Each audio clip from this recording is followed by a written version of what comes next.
o MBL, diversos outros veículos aí da internet estão fazendo muito bem isso, e é assim que nós estamos mudando o Brasil.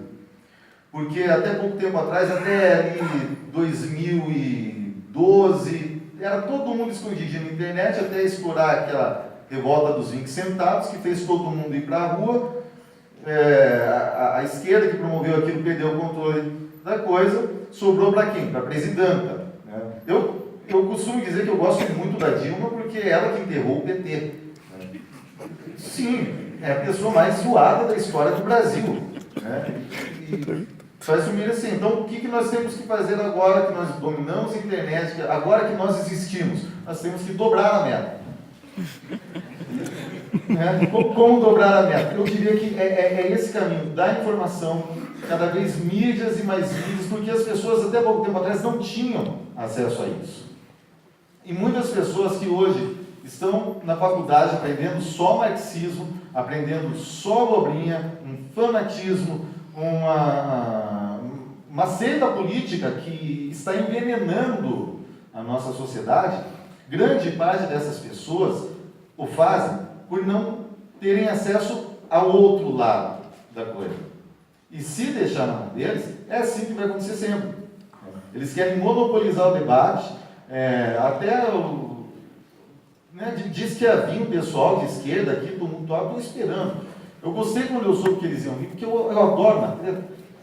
Enfim, mas é esse trabalho agora. Nós precisamos ocupar espaços.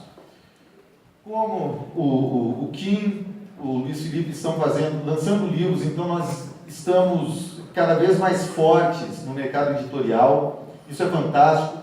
Os livros vendendo cada vez mais, sempre presentes nas livrarias. Pouco tempo atrás nós não tínhamos isso, sabe? Então, é por essas coisas que, quando as pessoas se desesperam, o Brasil está acabado, é corrupção, essas maluquices da Globo, nós temos feito grandes progressos, precisa de muito mais, isso é fato.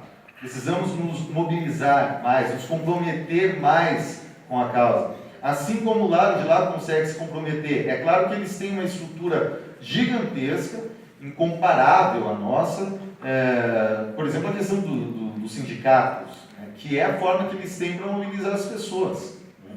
Então, eles conseguem fazer manifestações, eles têm maior facilidade para fazer manifestações do que nós, incomparavelmente. Ainda assim, nós fizemos as maiores manifestações da história do Brasil.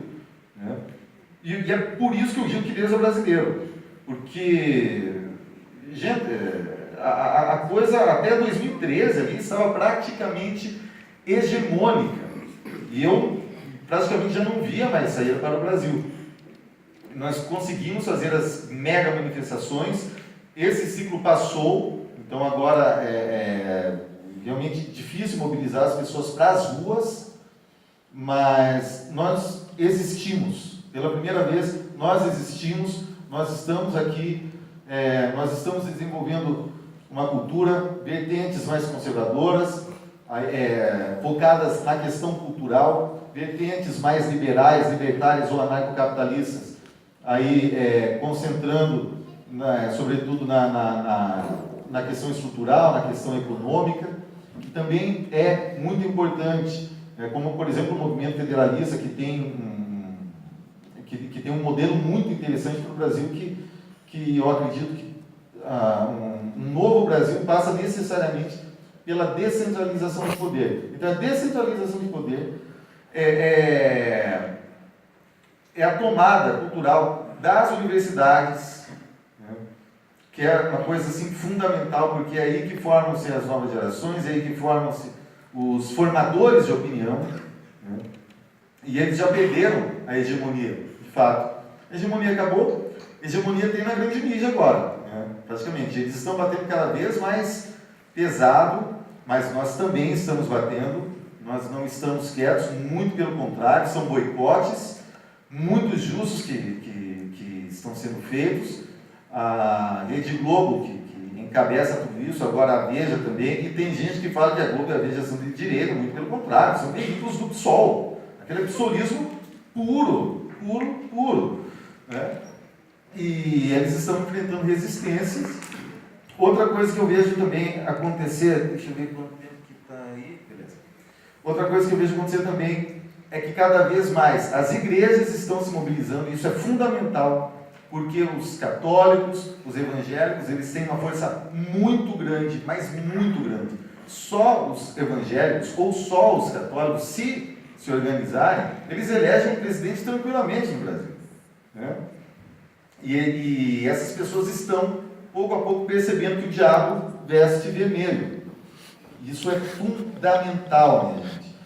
Ao mesmo tempo que a maçonaria, o Rotary, diversos segmentos da sociedade organizada também estão se mobilizando, tudo em torno desse inimigo público comum e número um, que visa acabar com nossas tradições, com nossa cultura, e tudo isso colocando aí na cabeça da piazada um sistema que nunca funcionou e que nunca vai funcionar, porque é errado. Que até hoje estão aí comemorando genocídios, mais de 100 milhões de mortos pelo comunismo, e, enfim, deixando países inteiros na miséria, na mão de tiranos totalitários, como é o caso da Venezuela, como é o caso da Coreia do Norte, enfim.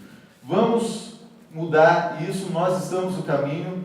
Ano que vem tem eleição, precisamos eleger os nossos, isso é fundamental. Estou atuando na campanha do Bolsonaro aqui no Paraná, não tenho que fazer campanha para ninguém, mas ele é um fator mobilizador muito importante hoje da direita, e, enfim, pessoas fazendo outdoor. Isso mostra, de fato, a mobilização aí da sociedade brasileira em torno de uma causa. Não tem dinheiro de Estado, não tem nada. Aqui é só e puramente boa vontade e garra e consciência, sobretudo. Consciência para nós construirmos um novo Brasil. Muito obrigado.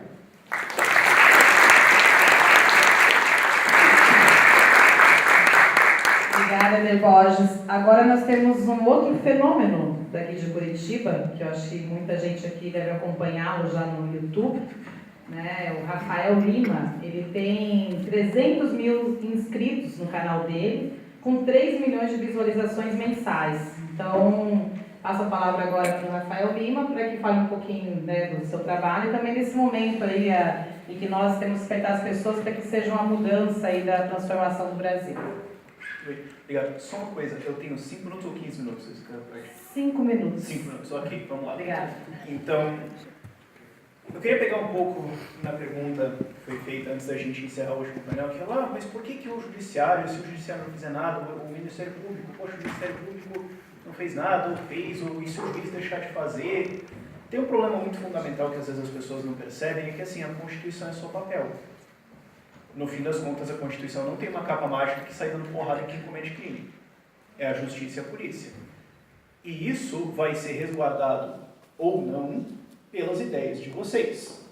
Se a ideia da população é contra uma certa lei, o juiz descumpre, o policial não faz nada e vocês concordam, ou não se revoltam, é inconstitucional. E daí?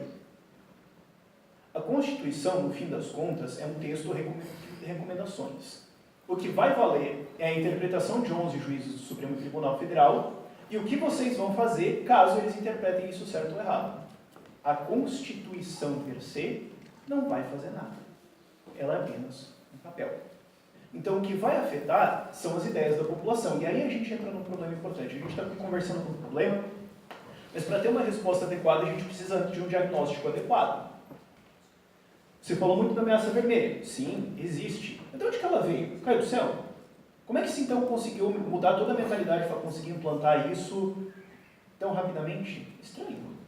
Eu acho isso estranho. E, aliás, eu não acho isso estranho porque eu tenho uma resposta diferente, mas eu acho que pelo menos deveria ser achar isso estranho. E a resposta está nas ideias da população. Numa ideia que a gente tem, e é uma ideia tão senso comum, tão hegemônica, que se eu falar ela para vocês, vocês vão rejeitar ela, mas vários vão defender ela sem perceber. E aí que você percebe que virou senso comum. Está na nossa bandeira. Ordem e progresso. Alguém sabe de onde veio aquelas duas palavras? O fundador daquela ideia, um sujeito chamado Auguste Comte, que defendeu um sujeito assim muito democrático, liberal, que falou, olha, liberdade de expressão é muito importante para que nós encontremos as boas ideias. Mas agora eu, Augusto e Comte, encontrei as boas ideias, então a gente pode censurar todo mundo e forçar as minhas. Essa era a ideia dele. Essa é a ideia dele. O positivismo, ordem e progresso significa o Estado deve impor uma ordem e deve obrigar você a seguir ela, e deve obrigar o indivíduo a fazer isso, goste ou não, se tiver que meter porrada, que meta porrada. E o Estado então vai planejar essa ordem, o líder vai planejar essa ordem, e as pessoas vão ser obrigadas a seguir, gostem ou não, e só e somente só assim haverá um progresso. Ela acha, não, é que daí tem que ter lei e organização e deve ter riqueza. Não, não é isso. Não é isso que ele defendeu. O que ele defendeu é porrada. Vão ter ideias, essas ideias vão ser obrigatórias, e quem não gostar delas vai ser removido, porque para o bem do coletivo, e o coletivo sendo mais importante que o indivíduo, se o indivíduo for removido, ele é um problema, ele está removido, o problema está resolvido, o coletivo se beneficiou. E essa é uma mentalidade que fundamenta o direito brasileiro. E as pessoas não percebem isso. Uma mentalidade coletivista. Não é uma mentalidade individualista. Ela não coloca o indivíduo acima. Ela coloca o coletivo acima do indivíduo. Stalin falou isso lá no meio da Revolução. Ele falou, olha, é o seguinte. Fizemos os cálculos aqui, eu não sei quem fez essa conta, mas enfim. A gente chegou à conclusão que tem 100 milhões de russos e 90 milhões vão sobreviver à Revolução. Então nós vamos levar 90 milhões ao comunismo, e os outros 10 milhões são indivíduos que padeceram no meio do caminho, mas o coletivo e os trabalhadores triunfaram, não há problema. Por quê? O coletivismo. O coletivo é importante. Os trabalhadores venceram sim, 10 milhões morreram. 10 milhões morreram, ninguém liga. Isso é do coletivismo. O coletivo acima do indivíduo, que está colocado dentro do positivismo. E ele já é uma ideologia velha. Quando que ele entrou? Entrou depois do golpe contra a monarquia. E existia, desculpa, se pode até incomodar um pouco, mas existia uma doutrinação ideológica sim dentro da monarquia. Sempre existiu uma lei sobre o que vai ser ensinado no direito do Brasil. Porém, o que era ensinado? Uma doutrinação, mas é uma doutrinação que eu até gostaria de querer defender ela. Ordenava-se que se ensinasse justnaturalismo. Ordenava-se na Constituição monárquica que se ensinasse a lei natural. O que a lei natural diz? Você é um indivíduo com direitos naturais, vida entre eles, mas não somente eles. Vida, liberdade, propriedade, busca de felicidade, o seu direito a desenvolver a sua personalidade, o direito de educar os seus filhos, o direito de se associar ou não se associar com quem você quiser, esse direito é seu, antes... Oi? Direito ao trabalho. O direito de trabalhar, sim, o direito de se associar ou não se associar com quem você quiser, trabalhar livremente, sim. Esse direito é seu, não é seu porque uma Constituição disse, mas ele é seu porque você existe, e se é uma Constituição ou lei discordar disso, ela está errada. E qualquer governante deve se submeter a ela. Essa era a lei que se colocava como obrigatória se estudar dentro da época monárquica. Quebrou-se isso, entrou o positivismo militar dentro do golpe militar lá atrás, e enfiou-se o positivismo e começaram a doutrinar isso. Algumas décadas depois, o que a gente tem? Claro, mas que surpresa, né? Que surpresa, a ordem e progresso, mete porrada na galera, eu vou criar uma ordem, vou impor isso na cabeça de quem quiser, e quem não gostar, eu mando sumir. Não é coincidência, já me é velho. Aí vem o que depois? Vem um monte de presidentes inúteis, vem lá Jânio Quadros, com algumas ideias assim, vem João Goulart, com algumas ideias assim, vem o regime militar, também com a mesma, é uma continuidade lógica, o pêndulo muda de esquerda para direita, ok, mas é uma continuidade lógica. O Estado impõe a ordem, quem não gostou porrada, e é assim que vai funcionar. Sai ele, entra alguns bizarros loucos, por algum tempo lá, fazem algumas reformas, a gente tem um breve período de sanidade, entra Lula. E entra Dilma, com a mesma ideia de, não, o Estado, na figura do presidente, vai guiar a moral da sociedade, vai então dizer o que vocês têm que pensar, o que tem que achar. Quem não discorda é um traidor, vai ser removido pela justiça, de maneira constitucional não importa, porque o que importa é a liderança, e o que importa é a visão do planejador, não a lei se submete a ele, e a gente vai resolvendo. E essa foi a ideologia que foi colocada. Então ele não é uma novidade. Não veio como uma novidade ideológica, ele se aproveitou já de uma ideologia que existia, que está na nossa educação. A gente aprende isso, ordem e progresso, educação cívica, teve isso em várias formas diferentes, e ainda tem. Ainda tem uma mentalidade coletivista. E a gente não percebe que defende isso, mas às vezes defende. Não percebe as consequências disso. Hayek escreveu um livro chamado O Caminho da Servidão, em 1944, alertando para os britânicos que estavam começando a gostar da ideia do socialismo. Olha, talvez vocês não entendam o meio pelo qual as ideias de vocês vão se realizar. Vocês têm ideias muito boas, igualdade. O que isso significa? Que algum político vai ter que alinhar o time de todo mundo. Opa, Talvez a galera não perceba o que isso significa. E a gente tem hoje essas ideias. Ah, não, o Estado tem que fornecer educação. Por quê? Porque tem um lado positivismo. O Estado tem que educar as pessoas. Para quê? Para alinhar todo mundo. Não, a gente começou a aceitar. O Estado tem que fornecer educação. Deu no que a gente está discutindo aqui. O Estado fazendo ideologia de gênero, o Estado fazendo isso, o Estado jogando aquilo na nossa cabeça. Por quê? Porque se admite que o Estado tem que fazer educação. Agora, não é o Estado que vai ter que fazer a educação. É um político que vai decidir o que o seu filho estuda. E se você não gostar, ele tem autoridade para, em alguns casos, prender você. Mas a gente fala, não, é educação. Ué, cadê o direito de você ensinar, de você educar o seu filho? Agora a gente está mudando essa ideia. Ótimo, estamos melhorando. Estamos voltando a entender a importância dos direitos e liberdades dos indivíduos, inclusive porque isso foi pisado sistematicamente nas últimas décadas, a gente lembrou porque isso é importante. Agora, ainda existe uma mentalidade coletivista na população. Basta você perguntar, você acha que o indivíduo deve se submeter ao coletivo? Você acha que o indivíduo deve se submeter à sociedade? Muitas pessoas vão dizer sim, sim. A urgência da sociedade está acima da urgência do indivíduo. O que isso significa? Isso significa que se você quiser educar o seu filho de uma forma, mas a sociedade, ou quem tomar controle da voz da sociedade achar que vai ser outra necessidade, não pode educar o seu filho. E a gente vai ter um problema, como a gente tem agora. Tem que tomar cuidado muito com essa ideia de coletivismo, que é a origem dos problemas que a gente tem agora. De falar, o Estado tem que educar as crianças porque a criança é do Estado antes do que ser dos pais. Não teve um juiz lá no Rio Grande do Sul que contra um sujeito que estava educando o próprio filho em casa, o Ministério Público foi lá, mandou prender, mandou ir atrás, emitiu uma decisão da ordem de o dever do Estado proteger o filho das más influências dos pais, ou proteger a educação dos pais, ou de a importância do Estado, alguma coisa assim. Estatística translocada, mas que ainda assim muita gente concorda. Quer dizer, existe esse perigo coletivista, existe essa mentalidade, a gente tem que ter muito cuidado com as consequências dela. É muito importante a gente ter uma mudança moral no país, sim. Agora, é através da política que a gente vai fazer isso. Tem que tomar cuidado com essa ideia. A gente precisa melhorar a educação no Brasil. O Estado vai fazer isso? Tem que tomar cuidado com essa ideia. Será que o Estado tem o direito de colocar os outros acima de você? Até onde isso vai ser esticado? E uma vez que você admite isso, você abre a porta do argumento. Aí vai ser apenas uma discussão de o quão conveniente para a sociedade é que você seja submetido a uma certa ordem. E aí a gente vai ficar simplesmente numa discussão utilitarista com o PT. O quão útil para a sociedade é que eles mandem em vocês. E essa discussão vai dar errado, como já deu. Nós precisamos mudar essa ideia. Não dá só para a gente ficar no antipetismo, no anticomunismo. Sim, muito importante, é uma ameaça, sim. Mas, enquanto a gente entender que o Estado deve educar os nossos filhos, que ele tem uma autoridade disso, que ele deve reger sobre isso, sobre aquilo, isso vai ser aproveitado por uma pessoa ou outra. E por mais que a gente tenha boas intenções, é sempre importante lembrar uma lição colocada por vários filósofos, mas eu gosto de citar em Rand, que ela fala, a moralidade é sempre uma escolha. E esse foi o erro do regime militar, querer impor uma moralidade via Estado. Vamos ensinar agora, Estado, educação cívica, vamos impor uma moralidade em você.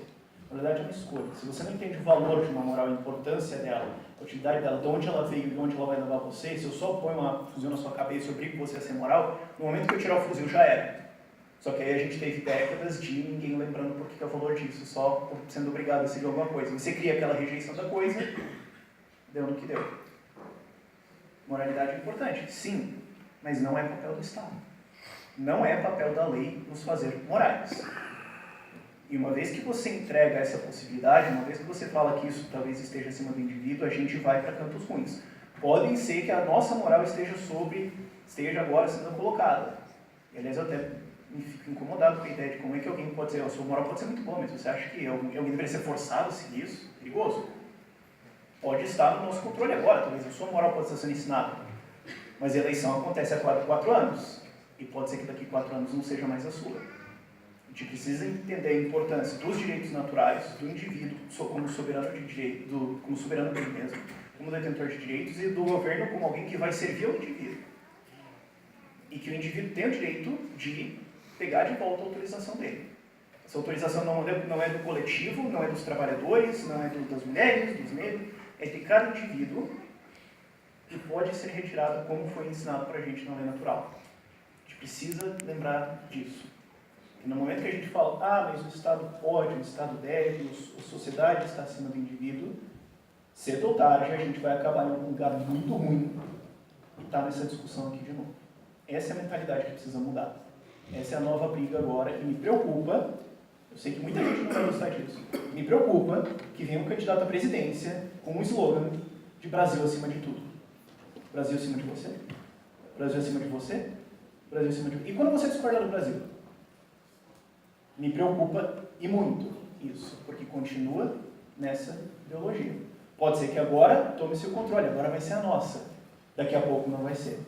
Cuidem muito com isso. Obrigada, Rafael.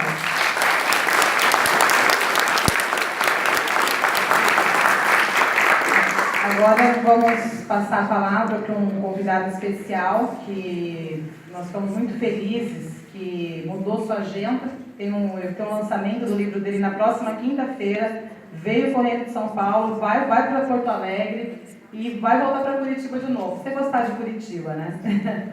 Mas Luiz Felipe, muito obrigado, Luiz Felipe Bragança, por estar aqui conosco.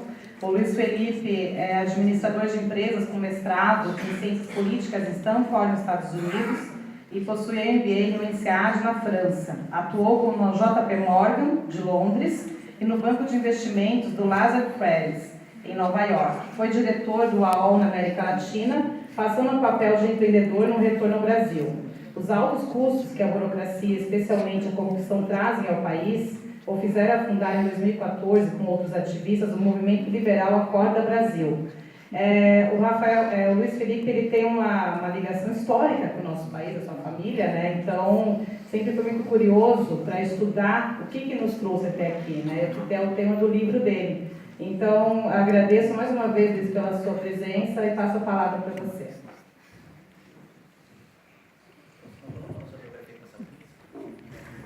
O nosso príncipe, claro, né? Luiz Felipe de Orleans e Bragança.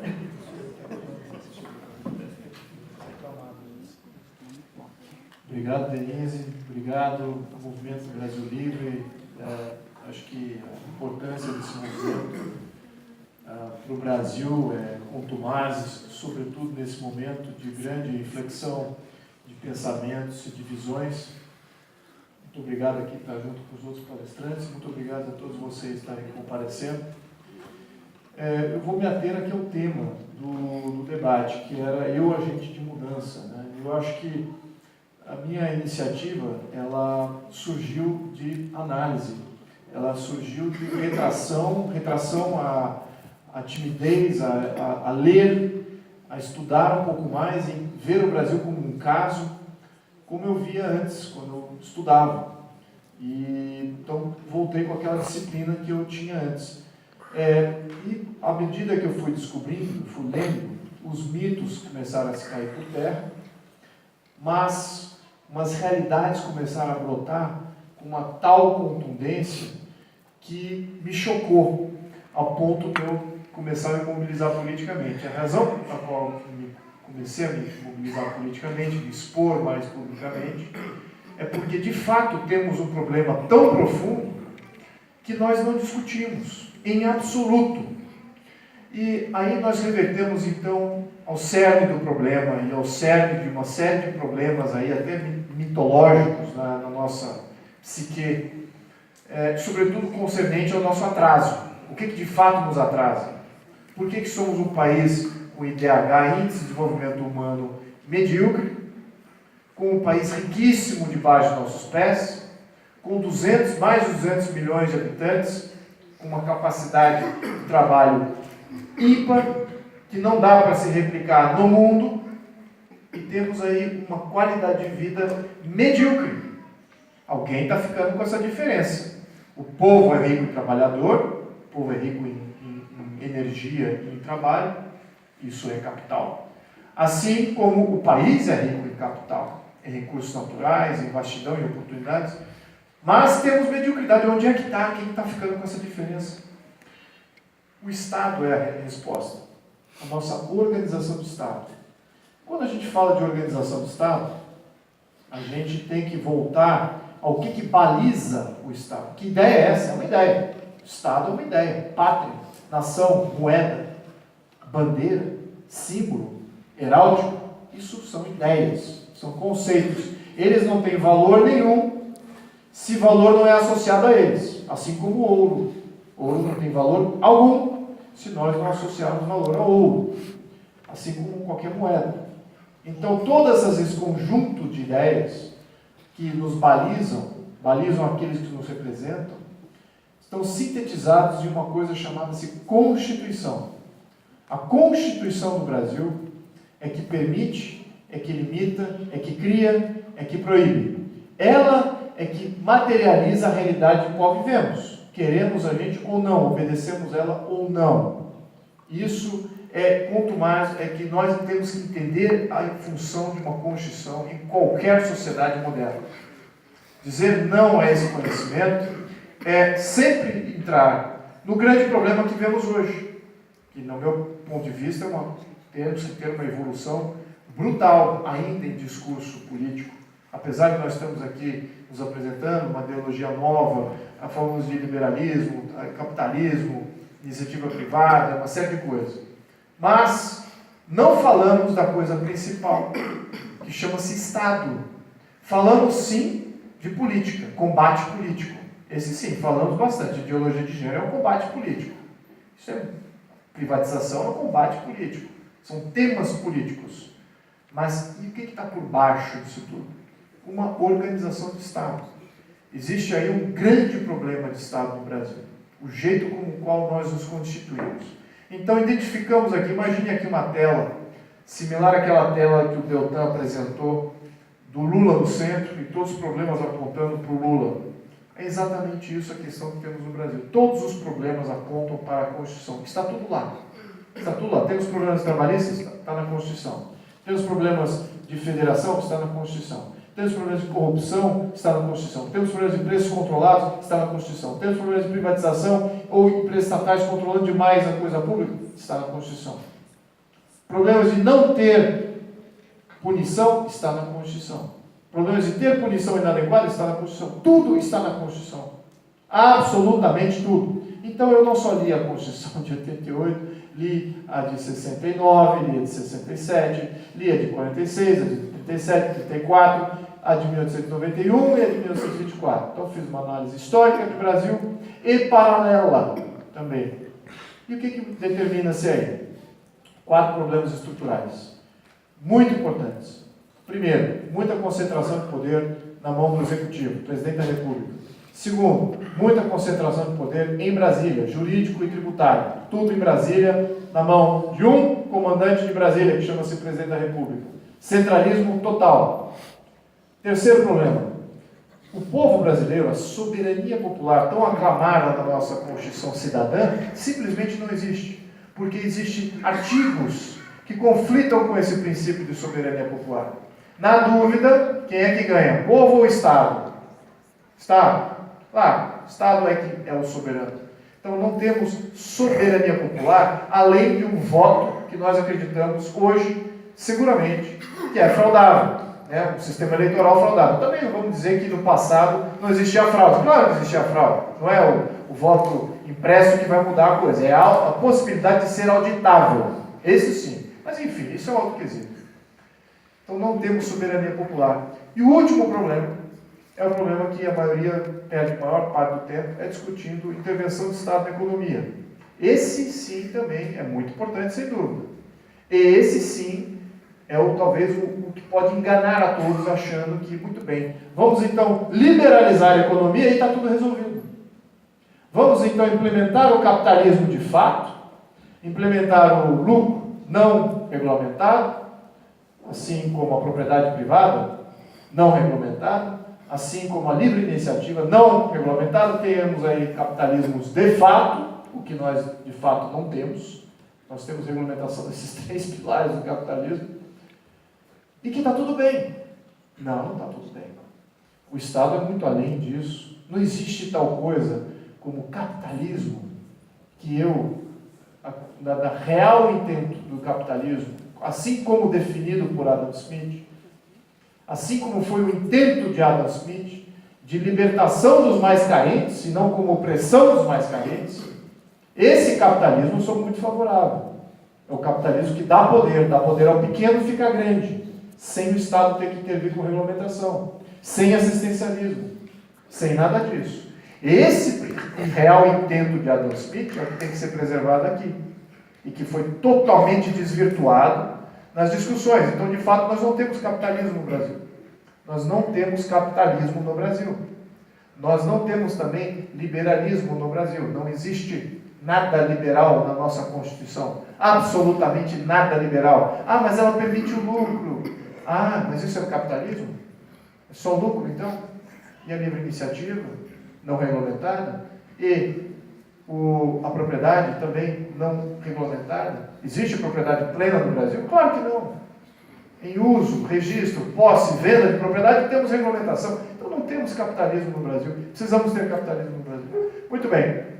Esses 4 problemas, eles levam a uma conjuntura muito perigosa. Eles levam a entender o quê? Poxa, peraí, então o que nós temos no Brasil? Quem que comanda o Brasil? O Brasil, ele se enquadra nitidamente no rol da vasta maioria dos países, pobres e emergentes, controlados por oligarquias. Nós somos um país controlados por oligarquias. Não só oligarquias econômicas, a maior parte das oligarquias são políticos, sindicatos, partidos. Os partidos que deveriam ser parte da sociedade são parte do Estado, pagos pelo fundo partidário, é obrigatório. Além de outros quesitos, sindicatos, por exemplo, também são partes do Estado, não são voluntários, não obrigatórios. Então temos perversões aí na nossa ideia do que é de fato o nosso Estado e quem são as oligarquias que nos comandam, porque elas existem. Então temos que mitigar isso aí, temos que combater oligarquias. Né? Eu já mencionei aqui algum viés de saída, né? Que é essa descentralização de poder que é necessário, porque temos uma concentração extrema, fragmentação de poder, que vem aí de concentração de poder no executivo, a validação popular para mais cargos. O Brasil hoje elege 70 mil cargos, temos 200 milhões de habitantes. Os Estados Unidos tem 300 milhões de habitantes, elege para mais de 500 mil cargos.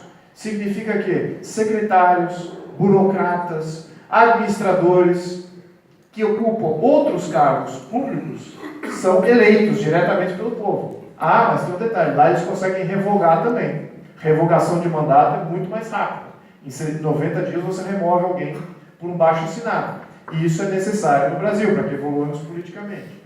Então temos um Estado aí, na nossa conjuntura, oligárquico, dominado por poucos, e aí é que entra um conflito, talvez, com alguns conservadores. Apesar de eu acreditar na função do Estado como a provedora de segurança, é uma coisa que eu naturalmente coletivizaria, apesar de ter que dar a nossa direito de defesa, nós não temos, foi revogado pelo Estado, nós temos que reconquistar isso, mas o Estado é natural que coletivizemos a nossa segurança de soberania, um exército permanente. Isso é necessário, isso é coletivização, isso é criação primordial.